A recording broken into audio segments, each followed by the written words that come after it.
Did we get any gens pop that time? I just did. Okay. It was one that I could only do by myself. That's why I took so long. The other two people are doing nothing. They were just watching me loop. What's up, my dudes? It's Turd, and I got another educational commentary video for you guys. This one's going to be about how to loop and rotate at Badham's Preschool. Now, before we jump into the educational commentary gameplay where I loop a Red Rank Oni for over 4 minutes total, let's talk about Badham's Preschool. Badham's Preschool has 5 different RNG maps with 3 different layouts. These maps are considered survivor friendly. However, there are no jungle gyms. The majority of the pallets are unsafe, and the gens can spawn in dead zones, making it extremely hard to repair the gens. For these reasons, a skilled killer with great map pressure can make these maps killer-sided.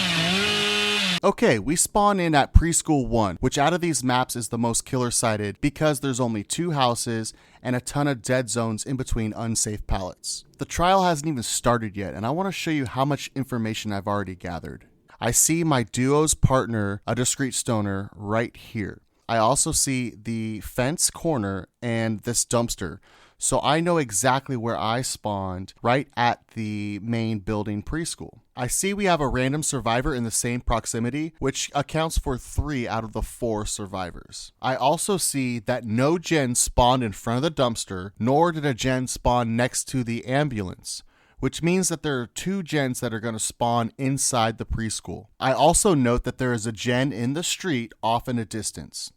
Now, based on where we spawned, I note that the killer spawned off in the corner behind the preschool.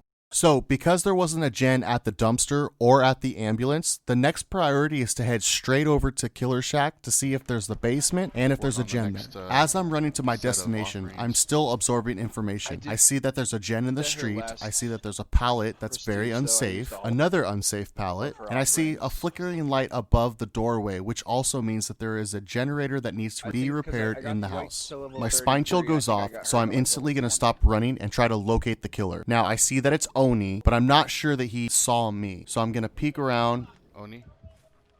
Yep, he definitely saw me. Now, because of how much distance I have on Oni, I'm going to run him down along this long hedge. And when I get to the end of it, I'm going to twist back and head to that pallet that I saw earlier in the trial. Now, this is a very unsafe pallet, so I'm going to loop him around the car as long as I can and throw the pallet at some point to create distance to get to a safer location.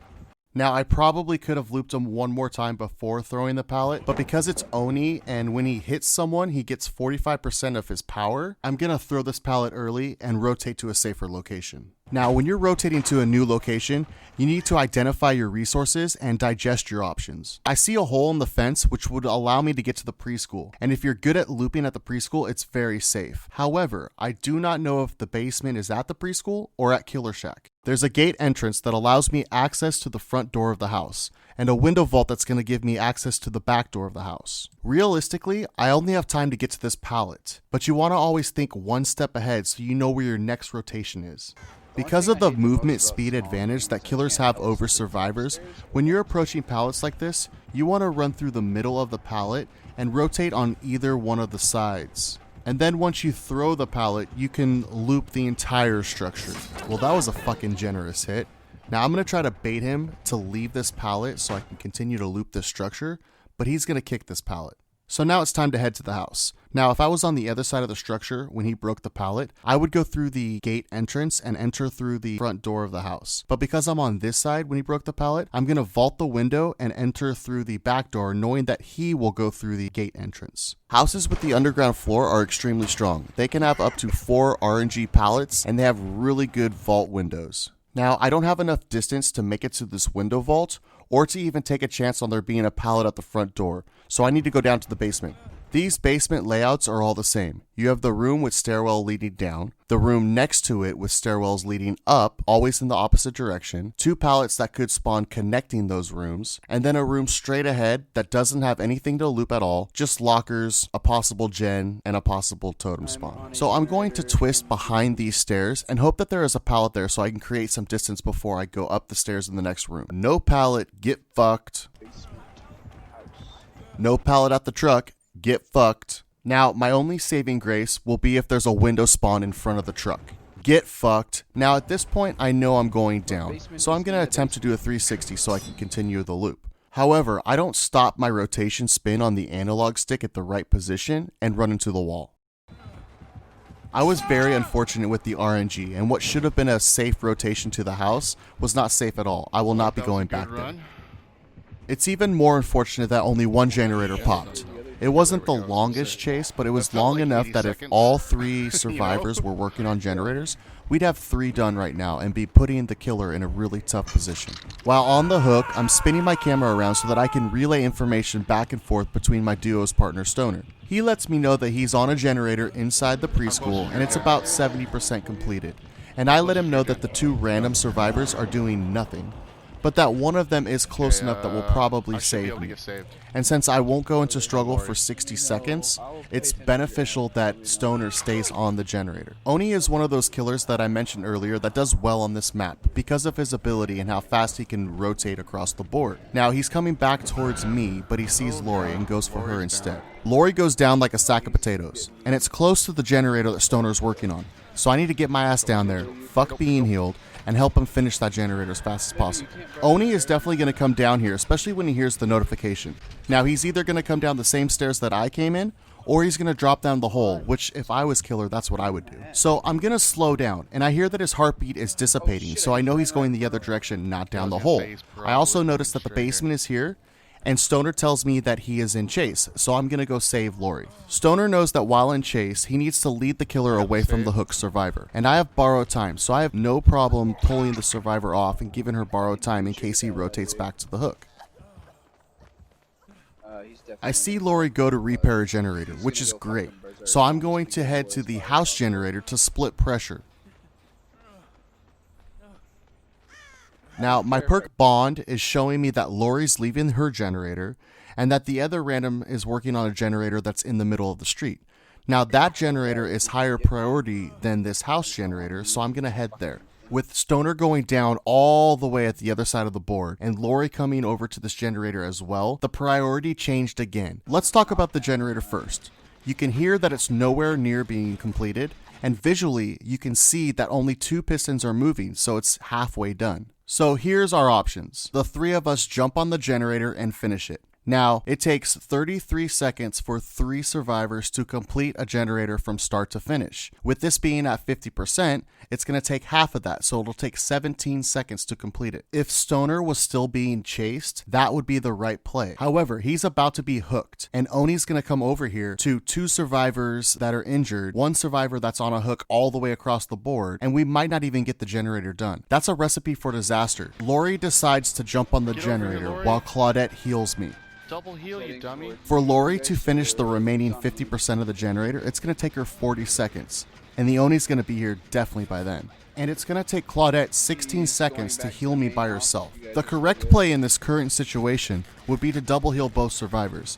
It takes only 8 seconds to double heal 1 survivor, which means we would have got it done in 16 seconds. Let's say the killer does come over here. Well, at least everyone's healed up. The killer can only chase 1 survivor, so if that survivor leads him away from this generator, the other 2 survivors can finish this generator and then go get the unhook. The amount of time wasted playing fucking patty cake, we could have got everyone healed up and we could have finished this generator before we even went for the unhook. And thank fucking God that Oni didn't have barbecue and chili, because if he did and he came over there, the game could have been over. Now, Stoner's about halfway to struggle, so I know that I have about 30 seconds to get him off the hook. And with the generator just being completed, it sends a notification to Oni, who's in rage, who I can guarantee will head over in that direction now. It's safe to go get Stoner. Unfortunately, this game has evolved to like 90% of the time the killer will head back to unhook survivor. Yep, and just like that, my spine chill goes off, letting me know that Oni is on his way back here. I let Stoner know that I'll take him for a ride, and I make myself visible so Oni chases me, not Stoner.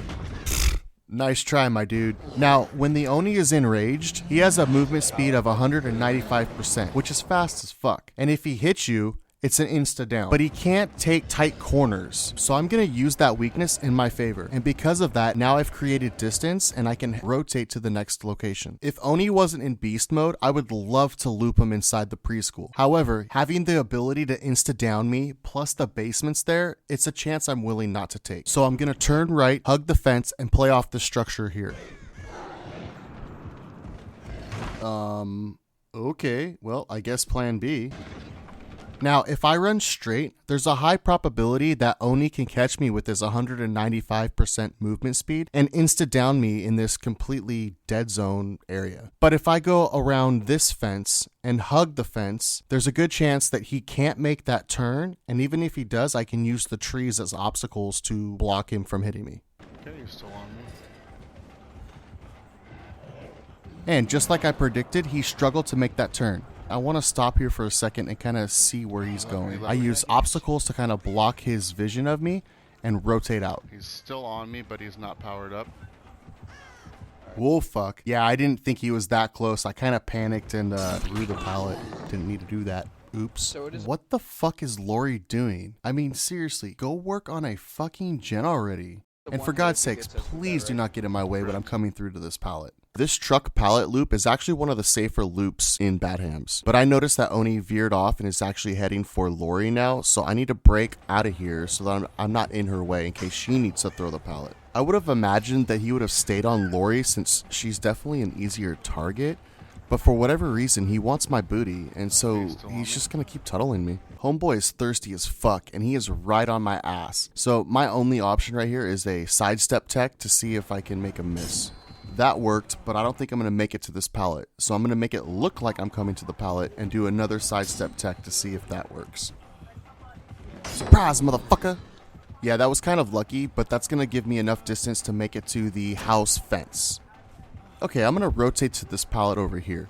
Now, Oni's been pretty much respecting pallets the entire time, so I'm gonna pretend like I'm gonna camp it and throw it. However, when he gets close, he's gonna slow down and I'm gonna rotate into Killer Shack. I'm gonna throw God Pallet to create distance, and how surprising, Claudette's just crouched between bushes doing absolutely dick all. I have a pallet to the right, an unbroken pallet at the van, but I'm gonna look back to see how much distance I have to see if I can make it back to the fence and use that vault again. Okay, I know I have enough distance to make this vault, and I'm gonna head right back to the Killer Shack and use that vault and see which direction the killer comes. If he comes to the right, then I'm gonna go towards the left and use the pallet over there.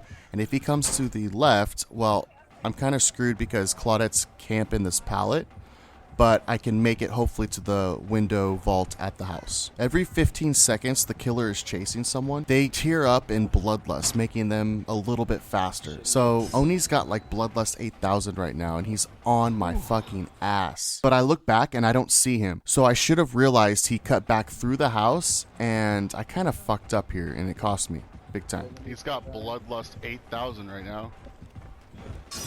That chase was over 2 minutes and 30 seconds, and if you do the math, 3 survivors could get 6 generators done by that time. The only one working on gens is my duo partner. If you look, Claudette's still in the exact same spot I saw her 2 minutes ago, and Lori's crouched over behind, I don't know, a fucking car or tires or some shit. The other 2 people are doing nothing, they were just watching me loop. Nice, that's fucking great. Yeah, like literally I'm watching them, I'm looking at them right now, seeing what they're doing. Well, Claudette's gonna save me, but like I said earlier, 90% of the time, killers are gonna come right back to the unhooked survivor. Plus, Oni has kind of a hard-on for me, so I expect him to come over here as soon as possible. Okay, so I'm gonna play around this pallet, knowing that it's hard for Oni to make tight turns when he's in his rage, and hopefully I'll get a stun and go off of that. Yeah, that's right, you little bitch. Now I'm gonna fake like I'm leaving so that hopefully he doesn't break the pallet and I can loop the structure a little bit longer. Knowing that I'm on death hook, you would think that Claudette would come out and go down for me, seeing that she hasn't even been hooked. But no, she'd rather hide behind this van and let the killer chase me the entire fucking match. I'm using sharp turns and obstacles to kind of get in the way of Oni so that he can't hit me with his power. If Oni wasn't enraged, I would vault this window, continue forward, and then head down the hallway and hope that there's a pallet there. But he is enraged, and if he gets down that hallway and there is no pallet, he's gonna get me. So watch this. I vault the window and fake like I'm continuing going forward. When he makes his turn to go around the window and loses line of sight on me, I double back and hit the same vault. He can only make a 45-degree turn, so he has to stop, turn around 180 degrees, and then continue to chase me. And at that time, sorry homie, but I'm long gone. Good fucking god. I take note that I just ran by a totem, and I have inner strength, so that'll fully heal me I up. lost him. But I don't know if Oni still has May a or may fucking not boner for me, fucking so I'm gonna like just kind of sit here for a hide little and bit. take a breather for a little bit over by the pallet that I threw earlier. Generator right And then once I know that the close is clear, I'll go cleanse that totem. Okay, it appears that Oni is chasing someone else. Now that's a fucking surprise. So I think the coast is clear. I'm gonna go rub up on some bones. Now, there's lockers in the preschool. There's lockers in the killer shack. There's lockers in both the houses. So the house over here is the only logical option. Otherwise, I'd have to sneak around Oni, who's enraged, who already has a fucking boner for me, and who would probably chase me and try to tunnel me. So fuck that shit. I was literally in chase the entire match, over 4 minutes to be exact, and I only touched a generator for not even 10 seconds. The only one working on a generator was my duo's partner Stoner. These two random survivors, they were so inefficient, and it's sad because they're a rank 2 and a rank 3, and it kind of just shows you that rank doesn't matter, first off, and the difference between a red rank survivor and a rank 1 survivor. It's all about knowledge, understanding the game, and situational awareness. There were times where these survivors could have took a hit for me. They could have broke bloodlust for me. They could have done a ton of things. They could have just worked on generators and we'd be gone an hour ago. But they weren't. Hey, what's up, Nova? They were very incompetent. Okay, my boy Stoner is here at the gate with me. I'm going to go ahead and 99 it, get it ready to be opened, and head back in case I need to take a hit for the other survivors. Oh, And he's of got Noed. course, this killer would have Noed. I mean, everyone runs Noed, right? I don't know, man. I mean, I felt like I did enough this game. I'm cool with escaping. So normally I would, go look for the totem or make a play.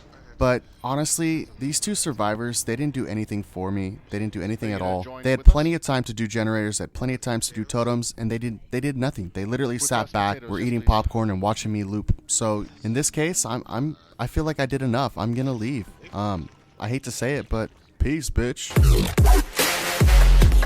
Damn, son.